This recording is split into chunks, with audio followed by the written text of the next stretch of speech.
Study IQ IAS, अब तैयारी हुई अफोर्डेबल।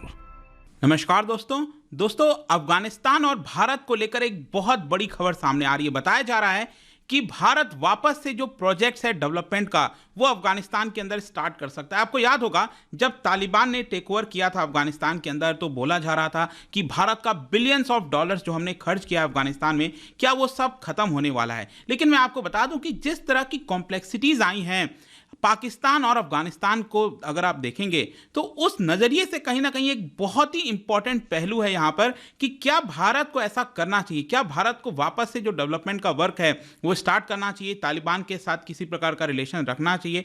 ये सारी चीजें हम देखेंगे यहां पर, काफी कुछ जानने को है। चलिए आगे बढ़ते हैं, लेकिन उसके पहले ध्यान रखिएगा दोस्तों, अगर आप यूपीएससी का प्रीलिम्स दे रहे हैं 2023 में 28 मई को जो होने वाला है, उसके लिए आपके पास वन स्टॉप सोल्यूशन है SIP+ सक्सेस इन प्रीलिम्स नाम से ये पूरा चलाया जाएगा, जिसके अंदर आपको स्टैटिक, करंट, सब कुछ, सीसैट भी ये आपको कराने की कोशिश की जाएगी। और ये 90 दिन का पूरा प्रोग्राम है। इसके अंदर आपको बुकलेट्स भी आपके घर पर डिलीवर किए जाएंगे। ऑल इंडिया ओपन जो टेस्ट होता है वो भी आप अटेंड कर सकते हैं at a very affordable rate. Just 6000 में आपको ये पूरा कोर्स मिलेगा by using the code Ankit live हमारे वेबसाइट या ऐप पर, या फिर हमारे कमेंट सेक्शन में से भी उसका लिंक देख सकते हैं। इसके अलावा NCERTs वगैरह भी आपको ज्वाइन करना है, कुछ भी है आपको यूज करना है कोड अंकित लाइव, ताकि आपको मैक्सिमम डिस्काउंट मिल सके। इसके अलावा भी अगर आपको और MCQs अटेम्प्ट करना है तो मेरे इंस्टा पेज पर जाइए, वहां पर स्टोरीज में जितने भी MCQs हैं उसको आप अटेम्प्ट कर पाएंगे। चलिए शुरुआत करते हैं और सबसे पहले देखते हैं एग्जैक्टली हुआ क्या। देखिए ये तालिबान की तरफ से खबर आई है। तालिबान की तरफ से ये बोला क्या है कि भारत बहुत जल्द लगभग 20 स्टॉल्ड प्रोजेक्ट जो कि रुका हुआ है लंबे समय से, उसको वापस से रीस्टार्ट कर सकता है। और ये सारी चीजें जो अफगानिस्तान के अंदर वहां की ministry of urban development and housing है उनके द्वारा बोला गया। उन्होंने ये कहा कि जो भारत के एनवाई हैं, आपको याद होगा कि भारत की तरफ से अभी हमने फुल फ्लेज जो एम्बेसी है वो अफगानिस्तान के अंदर स्टार्ट नहीं की है, लेकिन एक टेक्निकल टीम वहां पर भेजी हुई है। तो हमारे जो एनवाई हैं वो उनको यहां पर तालिबान मनाने की कोशिश कर रहा है कि भारत जो है वो जल्द से जल्द जो डेवलपमेंट का प्रोजेक्ट्स है वो स्टार्ट कर सके, ताकि अफगानिस्तान को एक अलग से रिकॉग्निशन हो। क्योंकि जब से तालिबान का टेक ओवर हुआ है अभी तक किसी भी देश ने पूरी तरह से ऑफिशियल तालिबान का जो गवर्नेंस है, गवर्नमेंट है, उसको रिकॉग्नाइज नहीं किया है। यहां पर इनफैक्ट आप देख पाओगे जो इनके स्पोक्स पर्सन है वहां की जो मिनिस्ट्री है अर्बन डेवलपमेंट की, उन्होंने यही कहा है कि projects they were implemented during the former government वो अभी डिले हो चुके हैं, जो पॉलिटिकल चेंज हुआ था उसकी वजह से, लेकिन अब वापस से ये जो प्रोजेक्ट्स हैं उसको रीस्टार्ट किया जाएगा। वैसे मैं आपको बता दूं कि जब तालिबान ने टेक ओवर किया था तो यहां पर हमने अपनी जो एम्बेसी है काबुल के अंदर और बाकी जगहों पर उसको बंद कर दिया था अफगानिस्तान में, लेकिन वापस से इसी साल जून के महीने में खबर आई थी कि भारत ने अपनी एक टेक्निकल टीम भेजी है।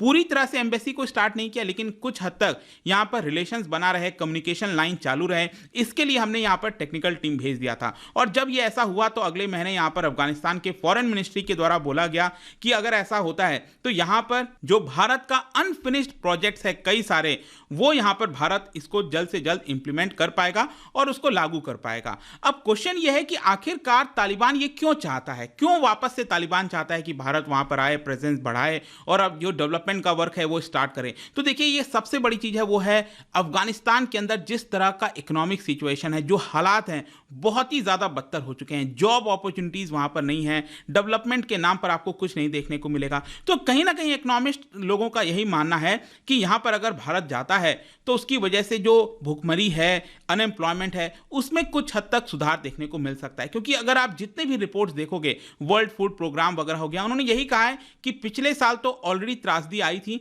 लेकिन इस साल भी ये जो विंटर का मंथ चल रहा है इसमें वापस से बहुत सारे जॉब्स डिसअपियर हो जाएंगे, इकोनॉमी ट्रबल होगी, कंबल हो जाएगी और होम्स, लाइवलीहुड, क्लाइमेट शॉक की वजह से बहुत बड़े संकट में इस समय अफगानिस्तान है। तो कहीं ना कहीं उसको जरूरत है, आर्थिक मदद की आवश्यकता है, डेवलपमेंट की आवश्यकता है, ताकि लोग अपने पैरों पर खड़े हो सकें। अब क्वेश्चन यह है कि हाउ इंडिया इज हेल्पिंग। इन सारे चीजों के बीच में अगर आप देखोगे तो भारत ने ऑलरेडी कई सारे जो ह्यूमैनिटेरियन जो मदद होती है वो हमने ऑलरेडी दिया हुआ है, चाहे मेडिसिन हो, वीट हो। जैसे आप देख सकते हो 20 1000 मेट्रिक टन्स ऑफ वीट हमने ऑलरेडी वहां पर सप्लाई किया है। 13 टन्स ऑफ मेडिसिन हो गया, 5 लाख डोजेज ऑफ कोविड-19 वैक्सीन, विंटर के लिए क्लोथिंग हो गया। ये सब कुछ भारत ने दिया। ये हमने वहां पर एक हॉस्पिटल है काबुल के अंदर जिसका नाम है इंदिरा गांधी चिल्ड्रन हॉस्पिटल, उनको दिया। यूएन की जो एजेंसीज है, world health organisation, world food programme, उनको भी दिया था। और फर्दर और कई सारे जो असिस्टेंस है वो लगातार भारत जो है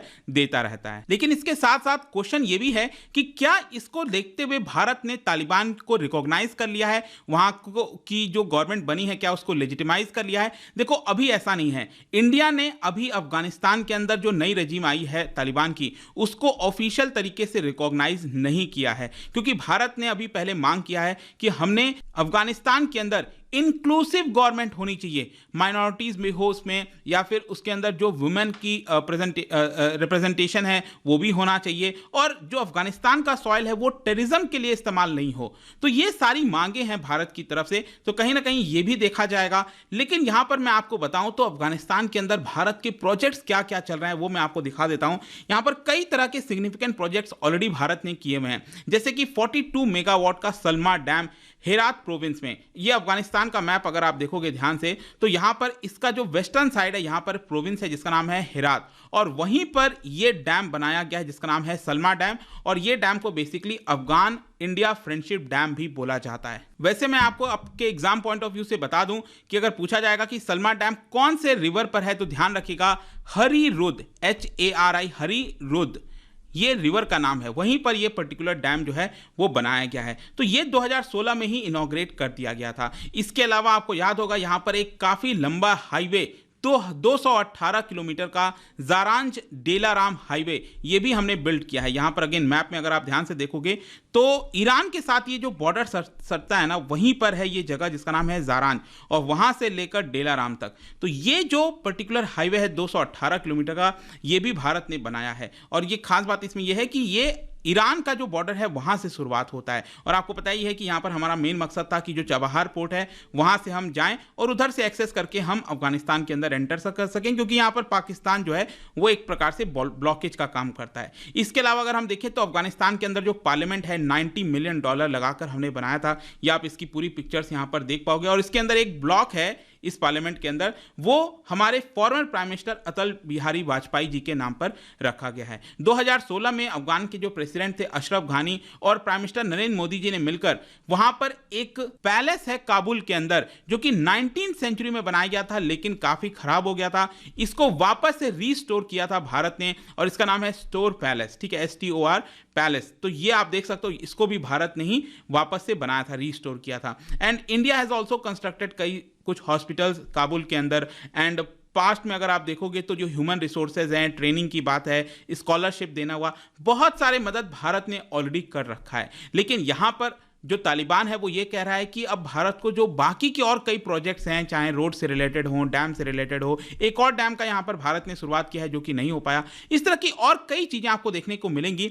ये चाहता है तालिबान की अब वापस से किया जाए। और इसको लेकर मैं आपको बता दूं कि भारत की तरफ से प्रतिक्रिया क्या है। देखो, ऑफिशियल तरीके से भारत के अंदर नहीं बोला गया, लेकिन हमारे जो एनवाई हैं जो अफगानिस्तान गए हुए हैं, भारत कुमार, उन्होंने यहां पर यह बोला है कि हम अफगानिस्तान की सरकार से इंफॉर्मेशन ले रहे हैं कि कौन कौन से जो प्रोजेक्ट्स हैं वो रुके हुए हैं, और कुछ प्रोजेक्ट्स हमें जो बताया गया उसको हमने ऑलरेडी इंडियन इन्वेस्टर्स के साथ बातचीत करना स्टार्ट किया है कि क्या उसको वापस से कंप्लीट किया जा सकता है कि नहीं। बाकी सारी चीज़ों को लेकर भरत कुमार ने कहा कि हम जो भारत सरकार है उनसे बात करेंगे कि कैसे इसको वापस से कंप्लीट किया जा सकता है। अब देखिए इंपॉर्टेंट क्यों हो जाता है ये चीज़, क्योंकि आप देखोगे तो जो अफगानिस्तान और जो पाकिस्तान है, दोनों का रिलेशन रीसेंट टाइम्स में बहुत खराब हुआ। इनफैक्ट नौबत यह आ गई है पाकिस्तान की कि वो अफगानिस्तान के ऊपर डिपेंडेंट हो गया कई सारी चीजों के ऊपर। अफगानिस्तान से वो चीजें इंपोर्ट करा रहा है, फूड वगैरह से रिलेटेड आइटम्स, कई सारी चीजें। मतलब सोच के देखिए, खुद अफगानिस्तान की हालत बहुत खराब है लेकिन पाकिस्तान को ऐसा करना पड़ा है,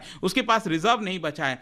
तो यहां पर अभी रिसेंटली अभी ये खबर देख सकते हो, एक दिन पहले आया था कि यहां पर जो पाकिस्तान के एनवाई हैं जो अफगानिस्तान के अंदर थे उनके ऊपर शूटिंग की गई है, तो यहाँ पर शॉट्स फायर किए गए हैं, गोली चलाई गई है। तो इस तरह की चीज़ें आपको देखने को मिलेगी जो कि रिलेशंस इन दोनों के खराब हो गए हैं। और इस पर्सपेक्टिव में आपको देखना है जियोपॉलिटिक्स के टर्म्स में कि भारत क्या यहाँ पर तालिबान के साथ और नज़दीकी बनाना चाहेगा, नहीं चाहेगा। आपका क्या सोचना है इसको लेकर? भारत सरकार जो निर्णय लेगी वो तो लेगी ही, वो तो हम आपको बताएंगे, लेकिन आपका क्या सोचना है इसको लेकर? जो फैक्ट्स थे वो तो मैंने आपको बता दिए। Let me know in the comment section. और जाने से पहले एक इंटरेस्टिंग क्वेश्चन, देखिए सार्क आपने सुना होगा, इसको बनाया गया था 1985 में, लेकिन ओरिजिनली अगर आप देखोगे तो इसके अंदर टोटल 7 मेंबर्स थे।